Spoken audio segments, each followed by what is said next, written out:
All right, while Democrats continue to make their call for gun control in the wake of the Texas church massacre, President Trump sent a clear message during his trip overseas.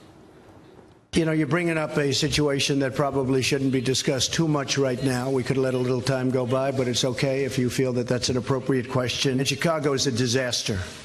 It's a total disaster. The city of Chicago now close to recording its 600th homicide this year. Here to weigh in is Fox News contributor and former Trump Hispanic Advisory Council member Steve Cortes. Steve, thanks so much for joining us.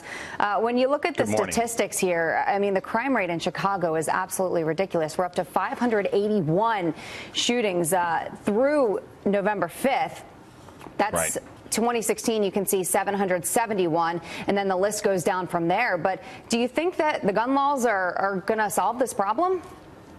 Oh, gosh, no. And, you know, yeah, it's sad. We're closing in on a grim milestone here of 600 murders, which we're almost sure to hit, unfortunately, in Chicago. I think that Chicago, and I say this as a longtime Chicago resident, somebody who's raising a family in the city, Chicago, unfortunately, it's a great city, but it's being ruined, and it's become the encapsulation, really, of failed blue state policies, whether it's our failed educational system, our fiscal budget nightmare, or the most dangerous streets, as we're talking about, literally the most dangerous streets probably in the developed world right here in Chicago. Chicago has incredibly strict gun control laws. It's extremely difficult to legally get a firearm here, but that certainly doesn't stop the criminals. Just as it didn't stop the criminal maniac in Sutherland in Texas, unfortunately, it doesn't stop people on the west side of Chicago either who have criminal intent. But, Steve, you know, Democrats would argue, from what I've read of their perspective, is that they say that the gun laws in Chicago have actually gotten more lax in recent years, that you can that gun stores, they wanted to keep gun stores out of the city. Now they're allowed back in. Do you see any truth to that? Well, Rob, there is some truth. They have gotten slightly more lax. In other words, it used to be an almost complete prohibition on guns. Yeah. The city didn't loosen up, though, because they wanted to. It's because of federal lawsuits trying to protect the Second Amendment rights of Chicagoans. So it is possible now to get a gun, but it's very onerous. You have to go through extensive training, extensive background checks. It's very expensive.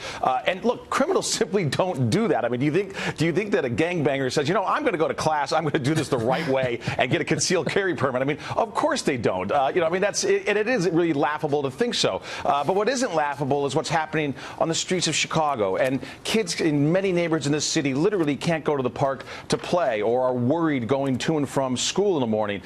This is a city, by the way, that's been controlled by Democrats almost 100%. The last Republican mayor here was in 1931. Wow. So I would put it to the Democrats who completely control the city council and, as I said, have controlled the mayoralty for almost a century.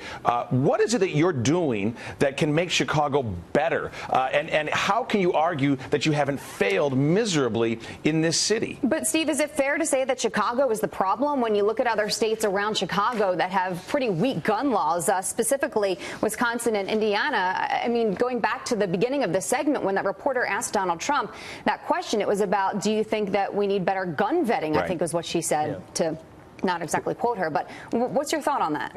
Yeah.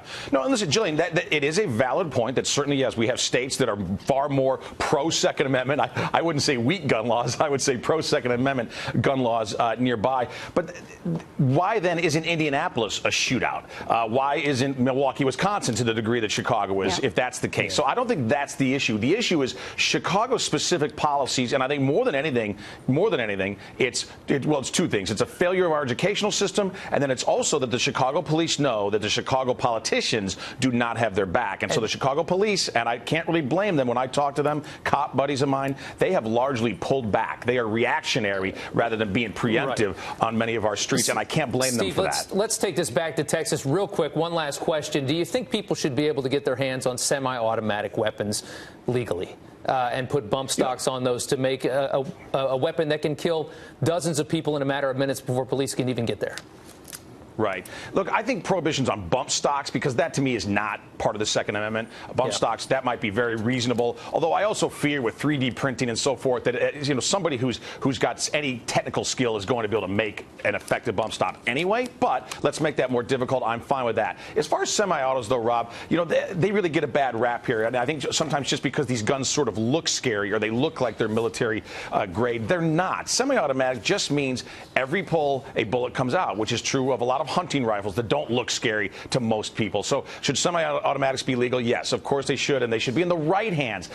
Down in Texas, that criminal was effectively gun controlled. He was not legally allowed to get a gun. He obviously did anyway. Thank goodness that those heroic men who intervened were not gun controlled, that they had a semi-automatic weapon so that they could stop the carnage and keep it from getting even worse. Absolutely. Steve Cortes, thank you so much for joining us this morning. Thanks, Steve.